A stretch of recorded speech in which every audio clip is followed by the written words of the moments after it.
Hello everyone, this is Nilesh Kumar Gupta and you are watching education classes. शुरुआत करते हैं। तो कल मैंने लास्ट आप लोगों को जो बताया था, drive the relation for the capacity of parallel plate condenser, ये हम लोग पढ़ चुके थे।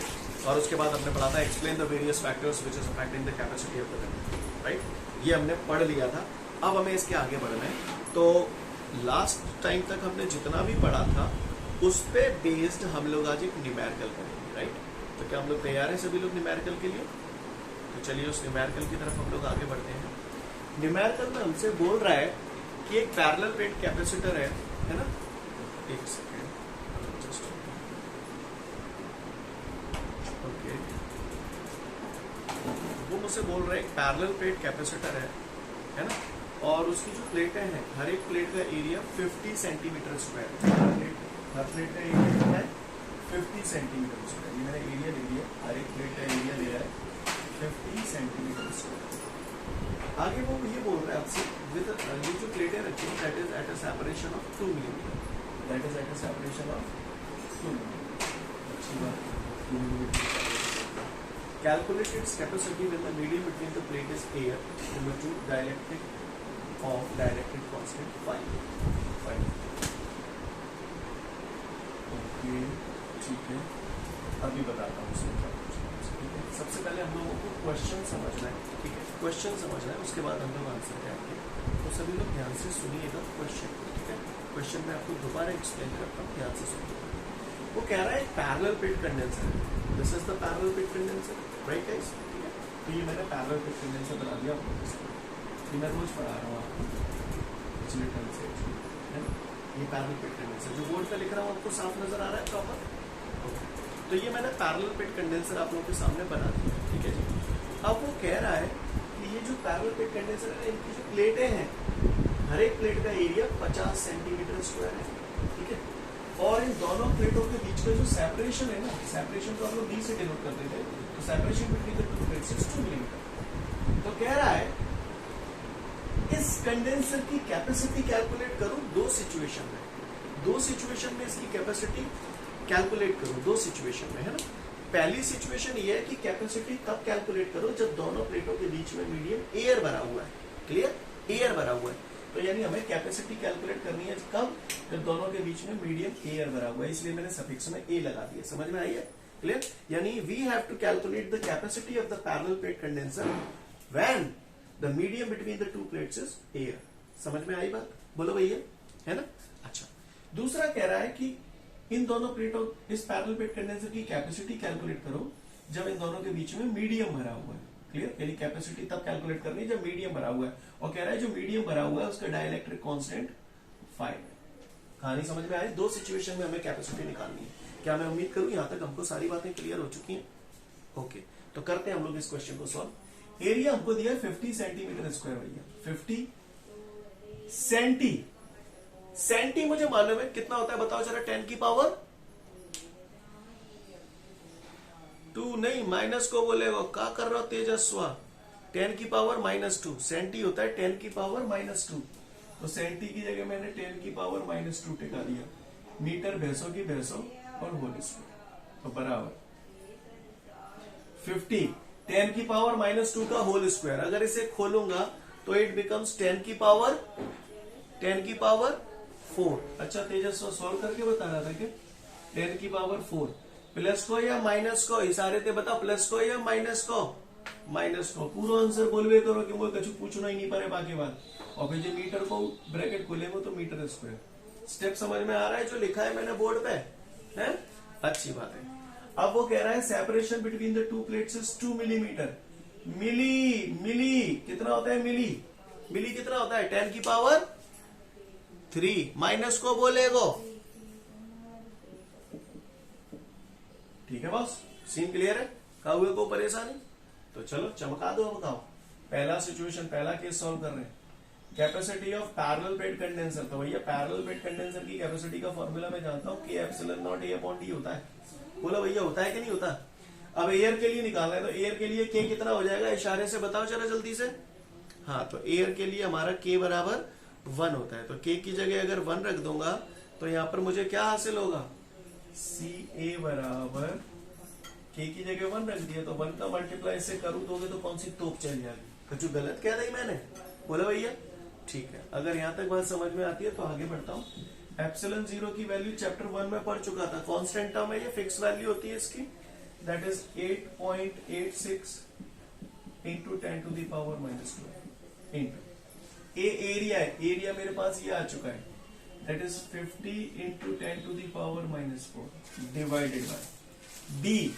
डी हमारे पास जो है that is D is this 2 into 10 to the power -3। उम्मीद करता हूं ये बात आपको समझ में आ रही होगी। बोलो भैया, सही जा रहा हूं मैं? अगर ये बात आपको समझ में आ गई है तो जब इस पूरी कहानी को मल्टीप्लाई डिवाइड तो कर लोगे ना अब ये, बोलो है? तो इसको जब आप सॉल्व करोगे तो आपका जो आंसर आएगा दैट वुड बी 2.215 है ना, 2.215 इंटू 10 टू द पावर -11 फेरा।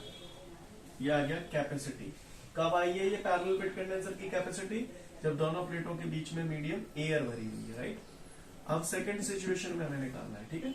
सेकंड सिचुएशन में हमें निकालना है जब मीडियम भरा हुआ है। तो मीडियम भरा हुआ है तो ऐसी सिचुएशन में फॉर्मूला हम लोग लगाएंगे फिर से वही के एप्सिलॉन 0 ए अपॉन डी। बोलो भैया, अब के की जगह कितने रख दूं तुम बताओ?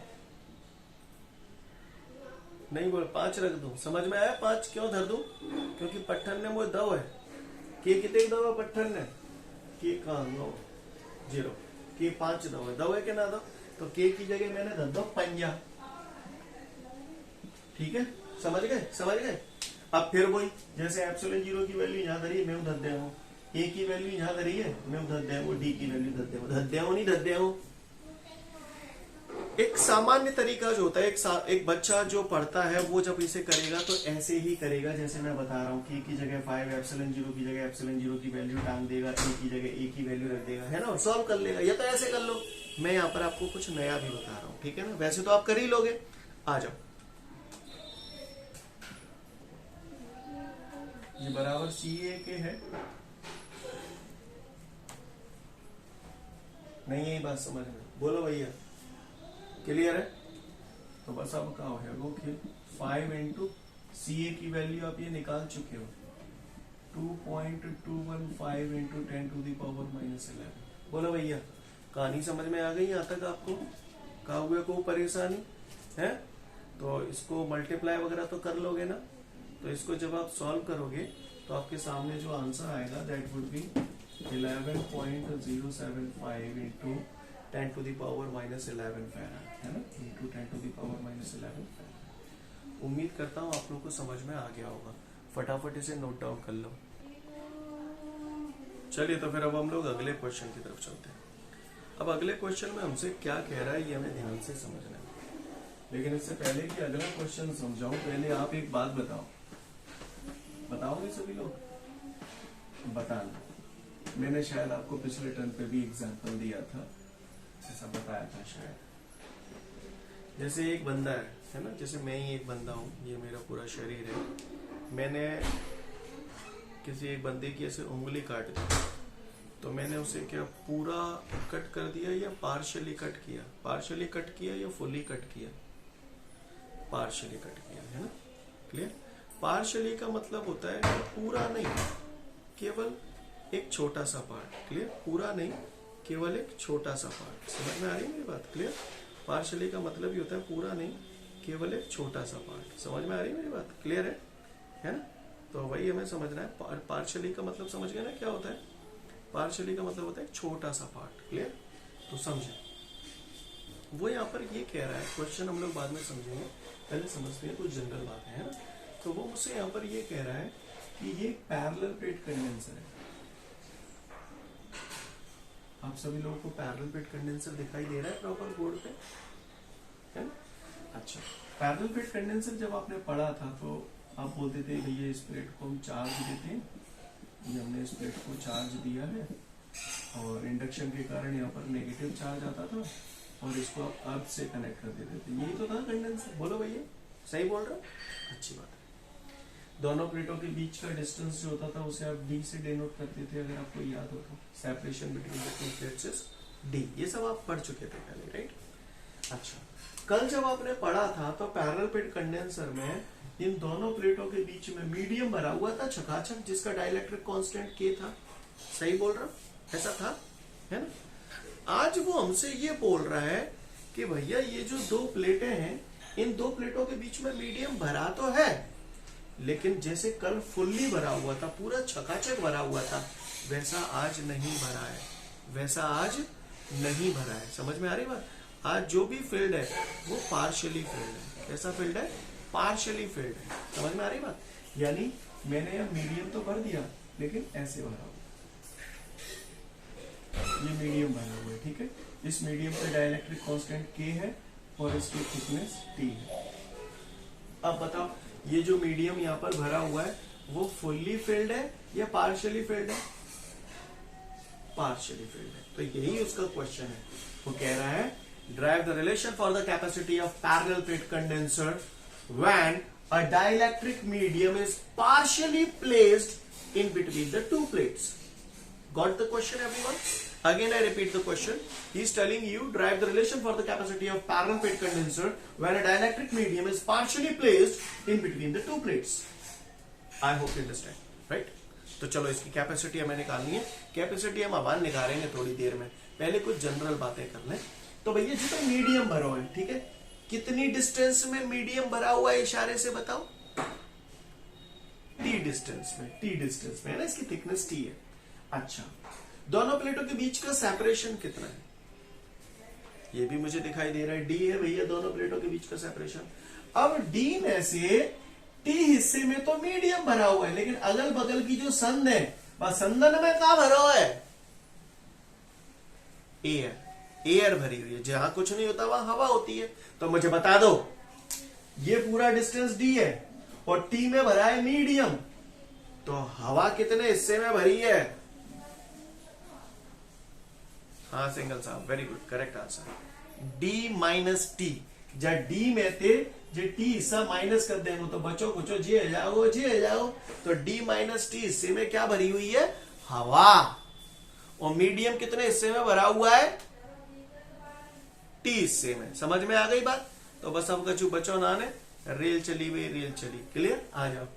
तो इसकी कैपेसिटी निकालते हैं हम, है ना। तो फिर से एक बार क्वेश्चन रिपीट कर रहा हूं। Is telling you derive the relation for the capacity of parallel plate condenser where a dielectric medium is partially placed in between the two plates. Right? चलिए कैपेसिटी निकाल। ज्यादा पढ़े लिखे ना ने, बचपन से एक ही बात जानते हैं, कैपेसिटी को फॉर्मूला होता है C बराबर Q अपॉन V। पढ़े नहीं पढ़े? पढ़े तो C बराबर Q अपॉन V। किसी को कोई परेशानी?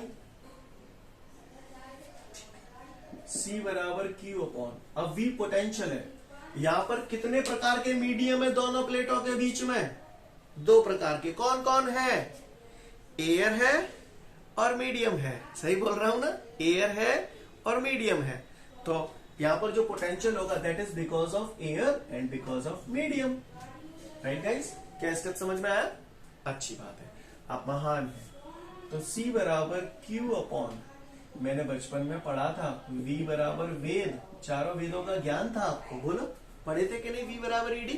आ जाओ फिर। अब मैं सबसे पहले V निकाल रहा हूं एयर के लिए। तो फिर से वही फॉर्मूला था, ED लगेगा तो E आ जाएगी, electric field due to air. Air में इलेक्ट्रिक फील्ड, एयर के लिए पोटेंशियल निकालने तो इलेक्ट्रिक फील्ड भी एयर का ही लेंगे। अब आप बताओ कितने डिस्टेंस में एयर भरी है? डी माइनस टी हिस्से में एयर भरी थी ना, अभी आप ही ने बोला था। तो डी की जगह यहां आ जाएगा डी माइनस टी। समझ में आई बात? ये VA की वैल्यू आ गई। ऐसे ही VM की वैल्यू भी निकालनी है, यानी मीडियम के केस में पोटेंशियल कितना होगा। तो फिर वही फॉर्मूला लगाएंगे, तो electric field due to medium. अब बताओ कितने डिस्टेंस में मीडियम भरा हुआ है? हाँ, टी डिस्टेंस में मीडियम भरा हुआ है ना, तो टी। भैया ये जो कर्म करे यहीं पे आके मूड फूटे तो कई लोग को बोलो भैया क्लियर है? हम पे समझ में आ रही है बात? है? आ जाओ। तो फिर तो VA की जगह मैंने यहाँ टांग दिया EA V माइनस टी, ठीक है, प्लस VM की जगह मैंने टांग दिया यहाँ पे EM और T। बोलो भैया स्टेप क्लियर है सभी को? सब रीजन लिखे हुए, ये कहां से आए? ये रीजन लिखा हुआ है यहाँ पे। समझ में आई बात? क्लियर है? आगे बढ़ जाओ। आगे बढ़ता हूं। C बराबर Q अपॉन इंटेंस, भैया दोनों प्लेटों के बीच में इंटेंसिटी ऑफ इलेक्ट्रिक, वही कल जैसा ही डेरिवेशन है जो घूमना होना है। कल दोनों प्लेटों के बीच में इंटेंसिटी ऑफ इलेक्ट्रिक फील्ड का फॉर्मूला बताया था, E बराबर सिग्मा अपॉन एप्सिलॉन 0 के, याद है? तो एयर की वजह से इलेक्ट्रिक फील्ड चाहिए, तो सिग्मा अपॉन एप्सिलॉन 0 का के लिखूं क्या या मैं? क्यों नहीं लिखूं? क्योंकि एयर की वजह से, और एयर के लिए के 1 होता है, डी माइनस टी भैंसों की भैंसों, फिर प्लस। अब मीडियम की वजह से इलेक्ट्रिक फील्ड, दोनों प्लेटों के बीच में इलेक्ट्रिक फील्ड मीडियम की वजह से, तो फिर वही फॉर्मूला सिग्मा अपॉन एप्सिलॉन 0। अब के लिखूं कि नहीं लिखूं? लिखूं, क्योंकि मीडियम है तो मीडियम को के आवेगो, ठीक है, की भैंसों की भैंसों। बोलो भैया का हुआ को परेशानी? को परेशानी। आगे बढ़ रहा हूं। अगर यहां तक बात समझ में आ रही है तो अगली बात पे आता हूं। C बराबर Q अपॉन, इब्राहिम को परेशानी आ रही है तो लीव करके दोबारा रीज्वाइन कर ले। कोई स्टेप पे प्रॉब्लम है? किसी स्टेप पे प्रॉब्लम है कि दिख ना रहो? आंखन ते इशारों को दिख ना रहो? अबे तो तू क्लियर कर, तो अकेले ही ये प्रॉब्लम आ रही है, वहां को ना आ रही। अब ठीक है, ठीक है, अपने संग रहोगे, ऐसा करोगे, इतने आ जाओ। यहां तक सीन क्लियर है सभी को? अब इसमें क्या कॉमन आ रहा है डिनोमिनेटर में से जरा देखना। तो कोई बच्चा मुझसे ये बोल रहा है sir sigma upon epsilon 0 common ले लो, काम बढ़िया है जाओ, तो अंदर बची जाएगी D minus T plus T upon के। बुरा लग रहा हो आप? बोलो भैया, सीन क्लियर है? चलन दो डील, चलन दो डील। Q अपॉन, बचपन में मैंने ये पढ़ाया था, सरफेस चार्ज डेंसिटी सिग्मा बराबर Q अपॉन है। बोलो भैया, बोलो, बोलते क्यों नहीं है? क्या हो जाता है तुम्हें? तो सिग्मा की जगह मैंने टांग दी Q अपॉन है, ठीक है, ये तो सिग्मा की जगह रख दी है। एप्सिलॉन 0 भैंसों की भैंसों, अंदर बच गए D minus T plus T upon के, ठीक है भैया? बोलो भैया, कौवे को परेशानी? यहाँ तक समझने क्लियर है? आगे बढ़ जाऊं, अड़ जाऊं? चलो जी, कहा होंगे, है ना? सही बोल रहा हूं? चलो बोलो क्लियर। आगे बढ़ता हूं। तो C is equal to epsilon naught A, कहां पहुंच जाएंगे सारे थे? बताओ जल्दी फटाफट, ऊपर पहुंच जाएंगे, अच्छे ऊपर पहुंचने का टाइम पे। तो C बराबर एप्सिलॉन 0 ए, नीचे का बचेगा D minus T plus T upon K. This is your answer. Formula टनाटन याद होना चाहिए, जेई वालों, है ना? ये फॉर्मूला हमारा आ गया SI सिस्टम में, ठीक है? SI सिस्टम में आया तो यूनिट क्या होगी? फेराड। का हुए को परेशानी? बोलो भैया। अच्छा, अब सुनो, अभी ध्यान से सुनना सब लोग। कुछ लोग इस फॉर्मूले को ऐसे भी लिखते हैं और ज्यादातर ऐसे ही लिखा जाता है, मैं बोल रहा हूं आपसे, ठीक है ना? तो डर लगना को हो जाए देख के, तुम जामे और जामे तो फर्क है, फर्क ना एक ही बात है। आप देखिए, epsilon 0 as it is, D as it is. अब देखो माइनस टी का 1 से मल्टीप्लाई करो, कुछ नहीं किया मैंने, इन दोनों में माइनस टी कॉमन ले लिया बस। आप देखो माइनस टी का 1 से मल्टीप्लाई करोगे तो माइनस टी आ जाएगा, है ना? और माइनस टी का माइनस 1 अपॉन के से मल्टीप्लाई करोगे तो प्लस का टी अपॉन के हो जाएगा। बात वही है, राइट? क्लियर? एग्जाम में अगर आ गया कि प्रूव दिस फॉर्मूला, तो डरप मत जाइए, जे को मतलब जे ही है। जाके बात तुझे ला सकते हो कि ना ला सकते हो, पर मेरे कहने से, ठीक है ना? ये फॉर्मूला याद करना, ये आपको बहुत हेल्प करेगा। समझ में आ रही बात? कैसे हेल्प करेगा? ये कॉम्पिटिटिव एग्जाम में आपको बहुत हेल्प करेगा, ठीक है ना? कैसे करेगा अभी बताऊंगा। फिलहाल यहाँ तक क्लियर हुआ आपको? अब ये तो SI सिस्टम में आ गया। वैसे तो ये क्वेश्चन यहाँ खत्म, लेकिन CGS सिस्टम में कन्वर्ट करना भी आपको आना चाहिए। वैसे तो मैं पिछले क्वेश्चन में सिखा चुका हूँ कल आपको, है ना? तो भैया ये SI में है, इसे CGS में बदलना है, क्या करूं? तो मुझे मालूम है SI थे CGS में बदलते तो 4 पाई एप्सिलॉन 0 हटाते, है ना? अब हटेगा तो तब जब होगा, है ना? होगा तो पहले बनाना पड़ेगा, ठीक है ना? तो पहले बना ले, तो बनाए के लिए क्या करूं? 4 पाई दे दो, 4 पाई दे दो, ठीक है? तो 4 पाई का मल्टीप्लाई 4 पाई का डिवाइड, ओके? 4 पाई का मल्टीप्लाई 4 पाई का डिवाइड, तो ये 4 पाई का मल्टीप्लाई हो गया, ये मैंने 4 पाई का डिवाइड किया। समझ में आ गई? आप 4 पाई एप्सिलॉन 0 उड़ा दोगे सीजीएस में कन्वर्ट करते समय, तो हमारे पास क्या बच जाएगा, a upon 4 pi d minus T plus T upon.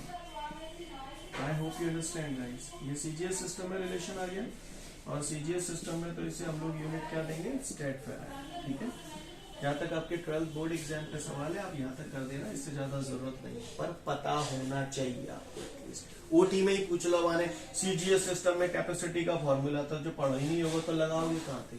समझ रहे हैं ना मेरी बात को? पक्का कर ही लोगे हैं? तो फटाफट देख लो इसे। तो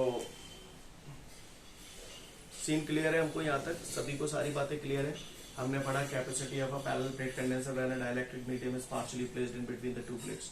रिलेशन हमने ये पढ़ा। सही बोल रहा हूँ? सही बोल रहा हूँ ना? यहाँ तक क्लियर है?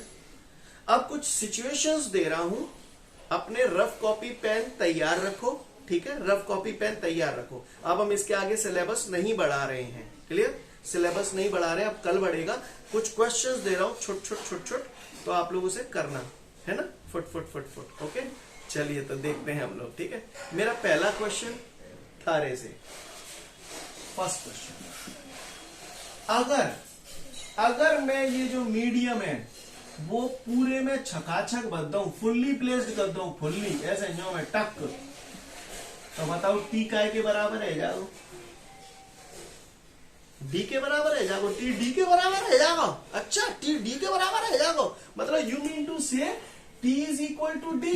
अगर मीडियम पूरे में छक भर दो तो धद्दे जा फार्मूला में और निकाल के बताओ कितने का आंसर आएगा फटाफट। पूर्ति में टी की जगह डी धरो और आंसर पाओ जरा फटाफट।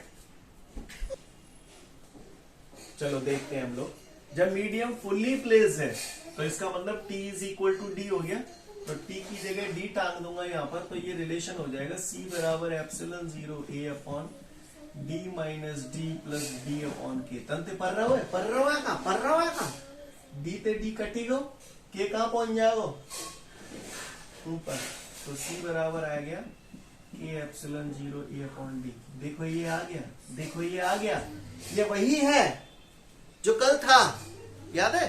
कल अपन ने यही तो डेरिवेशन किया था, पैरेलल प्लेट कंडेंसर कैपेसिटी जब मीडियम भरा हुआ छक जी आएगा।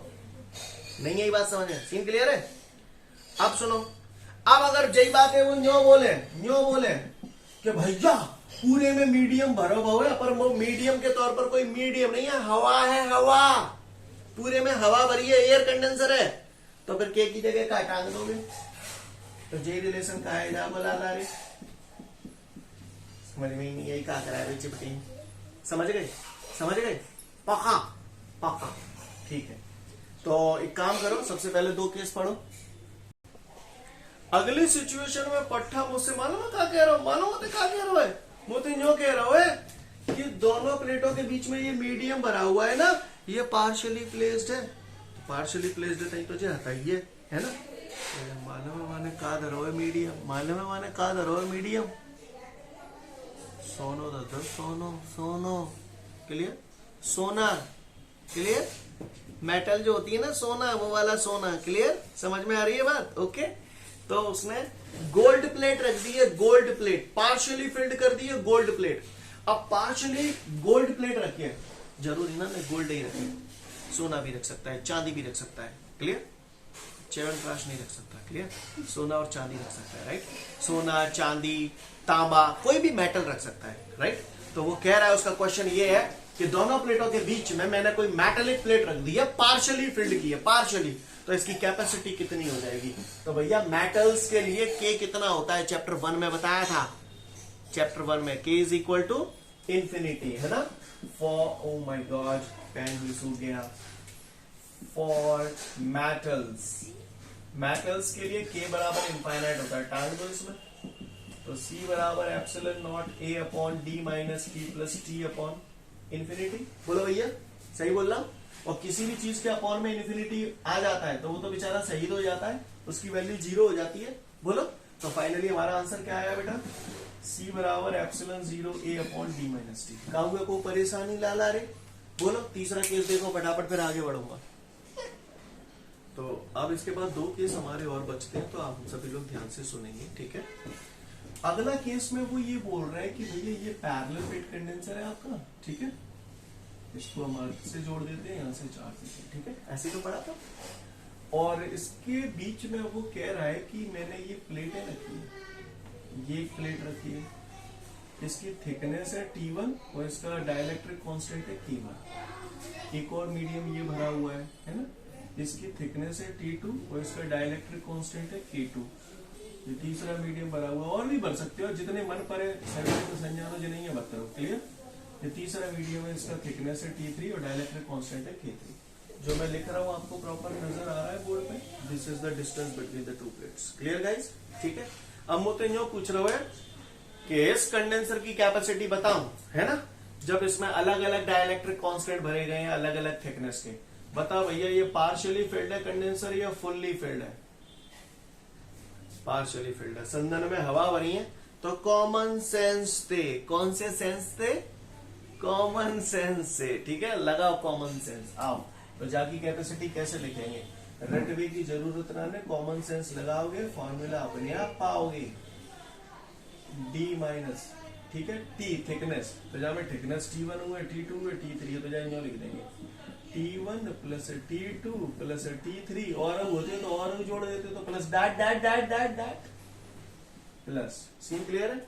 अब क्या T अपॉन के, तो T अपॉन के की जगह क्या आ जाएगी T1 upon K1 plus T2 upon K2 plus T3 upon K3 plus that that that that that. समझ में ही नहीं आई होगी, थोड़ी जगह ने कम पड़ गई, स्लॉट छोटा पड़ गया, क्लियर है? समझ में आई बात? यहां तक बात समझ में आई? तो अगर अलग अलग मीडियम भरे हो अलग अलग थिकनेस के, पार्शियली फिल्ड है, तो नजारा ऐसा हो जाएगा। ये याद है तो कॉमन सेंस से ये लिख दोगे, ऐसा मुझे लगता है, राइट? सीन क्लियर है? और जही बात है अगर पट्टा यो बोल दे मोते कि फलाने ये पैरेलल प्लेट कंडेंसर है, ठीक है, और जो में अलग अलग मीडियम भरे हैं, जो पहलो मीडियम बद्दा हुआ है इसका डाइलेक्ट्रिक कांस्टेंट K1 है, जाके थिकनेस है T1। ये दूसरा मीडियम है, ठीक है, ये दूसरा मीडियम है? जाको डाइलेक्ट्रिक कांस्टेंट है K2 और जाके थिकनेस है T2, और ये तीसरा मीडियम है, ठीक है, ये तीसरा मीडियम है, इसका डाइलेक्ट्रिक कांस्टेंट है K3 और इसकी थिकनेस है T3। अब कह रहा हूं जाकी कैपेसिटी कैलकुलेट करो, तुम बताओ जरा, ये पार्शियली फिल्ड है या फुल्ली फिल्ड है? फुल्ली फिल्ड है। अच्छा जी, क्या है डिस्टेंस बिटवीन द 2 प्लेट्स? जाए देखे थे मुझे पता पा लेता हूं मैं कि जहां में T1 plus T2 plus T3 और होते तो बेव जुड़ जाते, तो बराबर काय के आतो? तुम बताओ बराबर काय के आतो? डी के बराबर आ। तो ये कहना चाहते थे, दिख ही ना रहो तुम्हें, दिख तो रहो, ऐसी बात ना, क्लियर? ये कहना चाहते थे, है ना? तो जाकी जगह डी लिख दो, ये बराबर इसके होता है ना, तो जा पूरी वैल्यू है जहां मैं टांग रहा हूं, तो C बराबर epsilon 0A divided by D minus, जब पूरे आइटम की जगह क्या लिख दूं? D लिख दूं, फिर plus T1 upon K1 plus T2 upon K2। अब नहीं लिख रहा हूं, और होते तो और जुड़ जाते। समझ गया ना मेरी बात को? बोलो भैया, D से D कट जाएंगे, ये रिलेशन आ गया, समझ में आ गई होगी, उम्मीद करता हूं ये बात, ठीक है। अगले 2 नोट और पढ़ लो फटाफट, खत्म सारे नोट आपके। तो मैं उम्मीद करता हूं कि यहाँ तक आपको सारी चीजें क्लियर होंगी। आज के लिए पर्याप्त है। Thank you everyone, have a great day to all of you guys. जय हिंद।